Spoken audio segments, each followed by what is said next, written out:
ดีค่ะเช้าวันถัดมาแล้วนะก็เมื่อคืนเนี่ยก็ไปนอนบ้านญาติของสามีนะคะเป็นบ้านที่ค่อนข้างใหญ่เลยแหละเป็นคอนโดใหม่นะคะเขาเพิ่งย้ายเข้าไปได้ประมาณสัก10 กว่าวันเองบ้านก็ยังทาสียังไม่เรียบร้อยแล้วก็เฟอร์นิเจอร์ก็ยังไม่เรียบร้อยก็เลยไม่ได้ถ่ายอะไรมาให้เพื่อนๆดูอีกอย่างหนึ่งเราก็เกรงใจเขาด้วยเนาะแต่ว่าคือสบายมากๆเลยห้องน้ำนี่แบบไฮเทคเลยอะแล้วก็ด้านนอกของคอนโดใช่ไหมคะคือแบบสวนก็สวยมีสระว่ายน้ำมีอะไรพวกนี้ด้วยตอนนี้เนี่ยก็คือหญิงอยู่ที่สถานีหางโจวเซานะคะก็เดี๋ยวจะไปที่นานกิงหรือหนานจิงนะคะก็คือเดี๋ยววันนี้เนี่ยก็จะไปอยู่ที่นานจิงประมาณ3 วัน 2 คืนวันนี้แพลนของวันนี้นะคะก็เดี๋ยวไปถึงที่นานจิงก็น่าจะประมาณช่วงเที่ยงจากนั้นพอเช็คอินโรงแรมเสร็จแล้วก็จะไปพิพิธภัณฑ์นะคะเป็นพิพิธภัณฑ์ที่ค่อนข้างเศร้าแต่ว่าเราก็ไปดูประวัติศาสตร์ของที่นี่กันเนาะยังไงเดี๋ยวยิงจะพาทุกคนไปดูอะไรบ้างติดตามชมนะคะเดี๋ยวจะให้ดูบรรยากาศที่สถานีที่หางโจวเซาก่อนละกันค่ะ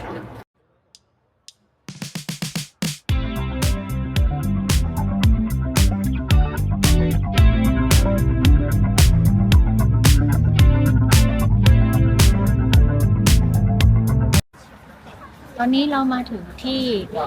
The Memorial of Nanjing Massacre แล้วนะคะก็เดี๋ยวตอนนี้กำลังเข้าคิวอยู่จองไว้ที่รอบช่วงตอนบ่ายของวันนี้นะคะก็คือว่าจองเมื่อเช้าแล้วก็มีคิวแล้วก็มาได้เลยแต่ต้องจองล่วงหน้าก่อนนะคะก็ไปที่ในแอปของเขานะคะก็ไปที่มีแชทก่อนแล้วก็ไปที่มินิแอปไปจองเพราะว่าเขาจะจำกัดวันหนึ่งเนี่ยให้เข้าแค่ไม่กี่พันคนเองค่ะต้องจองล่วงหน้าถึงจะเข้าได้แล้วก็ถ้าเกิดว่าใครนั่งรถไฟฟ้าเมโทรมาใช่ไหมคะออกมาแล้วเนี่ยมีป้าเขาขายดอกไม้เนี่ยไม่ต้องซื้อนะเพราะเดี๋ยวข้างในเนี่ยเขามีดอกไม้ก็ไม่ต้องเสียตังค์ส่วนใหญ่ก็บางคนก็มีเอาดอกไม้บางคนก็ไม่เอาดอกไม้เนาะเดี๋ยวเราตามไปดูเนาะว่าข้างในเป็นยังไงนะคะ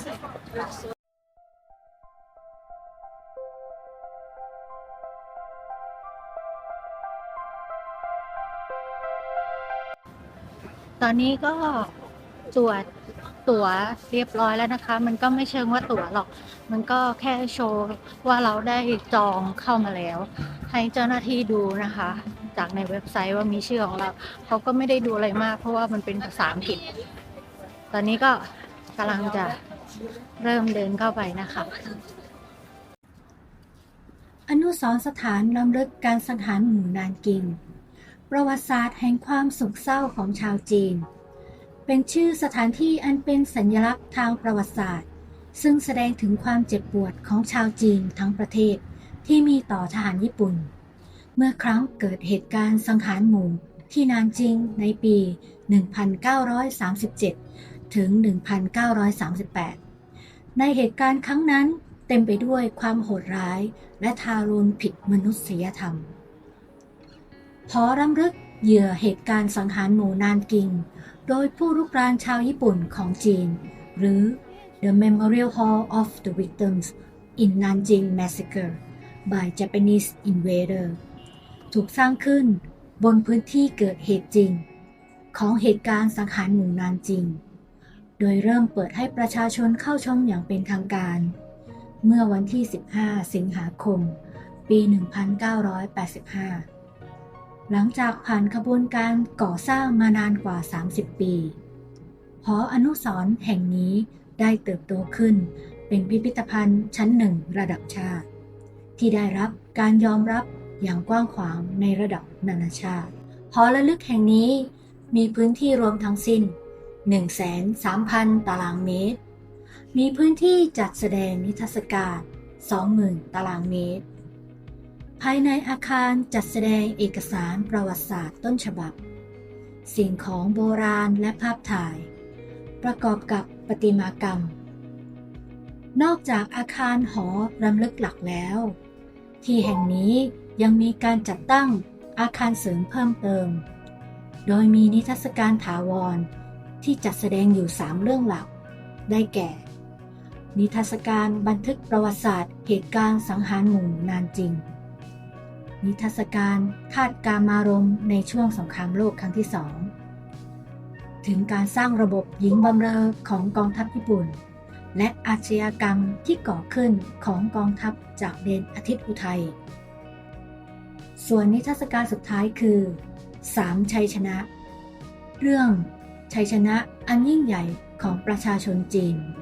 ในการต่อต้านการรุกรานของญี่ปุ่นภายในห้องจัดแสดงมีภาพถ่ายเกือบ 4,000 ภาพเอกสารและสิ่งของทางประวัติศาสตร์รวม 9,992 รายการพร้อมทั้งสื่อวิดีโออีก 262 รายการถ่ายทอดภายใต้ 5 ธีมหลักคือความรุนแรงการต่อต้านชัยชนะการพิพากษาและสันติภาพ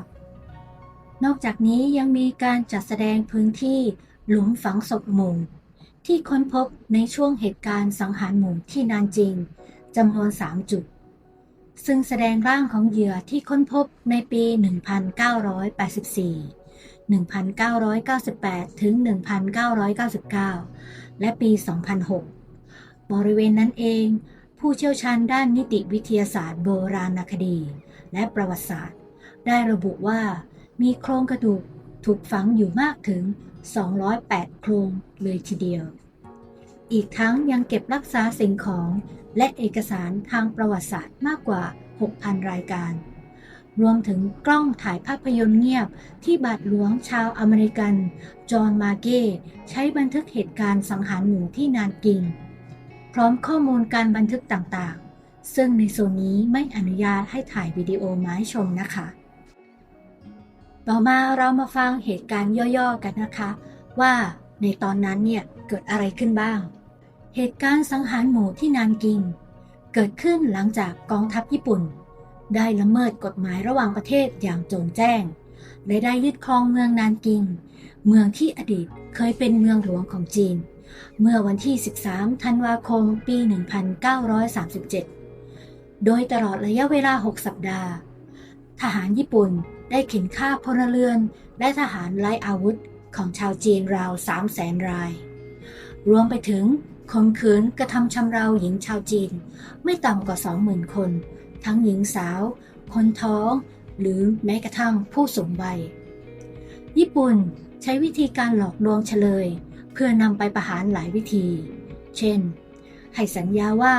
จะปฏิบัติอย่างดีหากไม่ต่อต้านหลอกให้เข้ามอบตัวแบ่งผู้ชายออกเป็นกลุ่มละ100 คนบ้าง200 คนบ้างแล้วหลอกไปยังจุดต่างๆที่นอกตัวเมืองเพื่อฆ่าทิ้งเป็นการประหัตประหารเพื่อนมนุษย์ด้วยกันอย่างทารุณและโหดร้ายเกินกว่าที่มนุษย์จะเข้าใจได้ถือเป็นหนึ่งในเหตุการณ์อัปยศที่สุดของสงครามโลกครั้งที่2สร้างความตกตะลึงให้กับทั้งจีนและทั่วโลกอาคารที่นานจริงถูกทำลายไป1 ใน 3ทรัพย์สินจำนวนมหาศาลถูกปล้นสะดมผู้หญิงและเด็กหลายหมื่นคนถูกทำร้ายและสังหารในที่สุดที่แสดงเขตปลอดทหารสำหรับพลเรือนจีนจัดตั้งขึ้นเมื่อวันที่ 22 พฤศจิกายน ปี 1937 ซึ่งเป็นวันพักรบของญี่ปุ่นก่อนยุทธการที่นานกิงเขตปลอดทหารเพื่อความปลอดภัยถูกสร้างขึ้นโดยยอนราเบอร์นักธุรกิจเยอรมันสมาชิกพรรคนาซีร่วมกับโรเบิร์ต โอ วิลสันแพทย์ชาวอเมริกันและชาวตะวันตกคนอื่นๆโดยขอความร่วมมือจากนายกเทศมนตรีเมืองนานกิงให้อพยพชาวเมืองเข้าไปในเขตปลอดภัยนี้เขตปลอดภัยนี้มีหน้าที่ในการช่วยชีวิตของพลเรือนหลายพันคนของจีนให้รอดพ้นจากการถูกสังหารหมู่โดยทหารญี่ปุ่นในส่วนนิทรรศการกลางแจ้งจะประกอบด้วยกลุ่มประติมากรรมศิลปะในรูปแบบต่างๆเช่นรูปปั้นของเหยื่องานแกะสลักแผ่นไทยบาร์กำแพงที่แสดงรูปเหยื่อการสังหารหมู่และในส่วนตรงกลางจะเป็นสนามหญ้าที่มีรูปปั้นตกแต่งให้คล้ายกับสุสานของชาวจีนโดยเนื้อหาในนิทรรศการนี้จะเป็นเรื่องเกี่ยวกับชีวิตความตายความโศกเศร้าและความคับแค้นใจ อีกทั้งยังมีลานกว้างอยู่ด้านหลังสำหรับจัดกิจกรรมไว้อาลัยให้กับผู้เสียชีวิตด้วย หลังชัยชนะในสงครามนานกิงได้เห็นเหตุการณ์ทางประวัติศาสตร์มากมายรวมถึงพิธีการยอมจำนนของกองทัพญี่ปุ่นในเขตสงครามจีนในการพิจารณาคดีอาชญากรสงครามชาวญี่ปุ่นนิทรรศการนี้ใช้โบราณวัตถุวัสดุรายละเอียดและภาพทางประวัติศาสตร์จำนวนมากเพื่อถ่ายทอดข้อความอันชอบธรรมที่ว่าความยุติธรรมจะชนะสันติภาพจะชนะและประชาชนจะชนะพื้นที่สุดท้ายของอนุสรณ์สถานนี้คือสวนสันติภาพสวนขนาดใหญ่อยู่กลางแจ้งตรงกลางมีกำแพงแห่งชัยชนะซึ่งเป็นประติมากรรมแห่งสันติภาพทำจากหินอ่อนสีขาวเป็นรูปไม้กางเขนและมีการสลักวันเวลาอันยาวนานของการสังหารหมู่เอาไว้จุดประสงค์ของการตั้งสถานที่แห่งนี้ขึ้นมาไม่ใช่เพื่อให้ชาวจีนโกรธแค้นต่อสิ่งที่ทหารญี่ปุ่นเคยทำเอาไว้ในอดีตแต่ถูกสร้างขึ้นเพื่อเป็นการเตือนให้ตัวมนุษย์เราย้อนรำลึกถึงการกระทำในประวัติศาสตร์ว่าโลกเคยมีความเลวร้ายโหดร้ายแบบนี้เกิดขึ้นและย้ำเตือนให้มนุษย์ทุกคนรู้ว่าสันติภาพนั้นงดงามเพียงใดถ้าหากไม่มีสงครามสำนักข่าวซินหัวรายงานว่าพอรำลึกเหยื่อเหตุการณ์สังหารหมู่นานกิงโดยผู้รุกรานชาวญี่ปุ่นของจีนออกมาระบุว่าผู้ที่รอดชีวิตชื่อหลิวกุ้ยเสียงซึ่งมีอายุ 95 ปีผู้รอดชีวิตจากเหตุการณ์สังหารหมู่ดังกล่าวได้เสียชีวิตแล้วเมื่อวันศุกร์ที่ 2 พฤษภาคมในปีที่ผ่านมาทำให้ในปัจจุบันมีจำนวนผู้รอดชีวิตที่ยังมีชีวิตอยู่เหลือเพียง 27 คนเท่านั้นขณะเหตุการณ์ดังกล่าวสังหารหมู่นานจิงโลกของหลิวกุ้ยเสียงในวัย 7 ปีได้พังทลายลงเมื่อพ่อและน้องชายของเธอถูกทหารญี่ปุ่นสังหารส่วนหลิวกุ้ยเสียงรอดตายอย่างบุดหวิดหลังจากหลบหนีไปอยู่ค่ายผู้ลี้ภัยเธอเคยเล่าว่าความโหดเหี้ยมที่พบเห็นระหว่างเหตุการณ์สังหารหมู่นานจิงนั้นอำมหิตเหลือแสนและที่ผ่านมาหลิวกุ้ยเสียงย้ำเสมอว่าตนพร้อมเสมอที่จะแบ่งปันเรื่องราวส่วนตัวเพื่อช่วยให้ผู้อื่นเข้าใจความจริงของเหตุการณ์สังหารหมู่ครั้งนั้นเมื่อเริ่มต้นปี 2025 ผู้ที่รอดชีวิตจากเหตุการณ์นั้นได้เสียชีวิตแล้ว 5 รายนับรวมหลิวกุ้ยเสียงส่งผลให้จำนวนผู้รอดชีวิตที่สามารถแบ่งปันเรื่องราวเหตุการณ์สังหารหมู่ครั้งนั้นได้ลดลงอย่างต่อเนื่องสภานิติบัญญัติระดับสูงของจีนกำหนดให้วันที่ 13 ธันวาคมเป็นวันรำลึกถึงเหยื่อเหตุการณ์สังหารหมู่นานจิงระดับชาติในปี 2014 โดยรัฐบาลจีนดำเนินการบันทึกคำบอกเล่าของผู้รอดชีวิตในรูปแบบลายลักษณ์อักษรและคลิปวิดีโอซึ่งเอกสารเหล่านี้ถูกขึ้นทะเบียนอยู่ในโครงการความทรงจำแห่งโลกหรือ Memory of the World ขององค์กรยูเนสโกในปี 2015 การมีอยู่ของหอรำลึกเหยื่อเหตุการณ์สังหารหมู่นานจิงโดยผู้รุกรานชาวญี่ปุ่นของจีนเป็นดังอนุสรณ์ของมวลมนุษยชาติเป็นการย้ำเตือนให้เห็นถึงบาดแผลที่มนุษย์กระทำต่อกันเพื่อไม่ให้เกิดขึ้นอีกทั้งนี้นับตั้งแต่เปิดให้เข้าชมเมื่อวันที่ 15 สิงหาคม 1985 จนถึงสิ้นปี 2017 หอรำลึกแห่งนี้ได้ต้อนรับผู้เยี่ยมชมกว่า 90 ล้านคนจากกว่า 100 ประเทศโดยมีผู้นำจากรัฐบาลของจีนรวมถึงบุคคลสำคัญจากต่างประเทศมาเยือนรวมถึงเอกอัครราชทูตและกงสุลใหญ่จากกว่า 30 ประเทศอย่างไรก็ดีจบจนทุกวันนี้เหยื่อและผู้ที่ได้รับผลกระทบยังคงรอให้ประเทศญี่ปุ่นออกมาแสดงความขอโทษอย่างเป็นทางการแม้การเวลาจะผ่านมากกว่า 88 ปีแล้วก็ตาม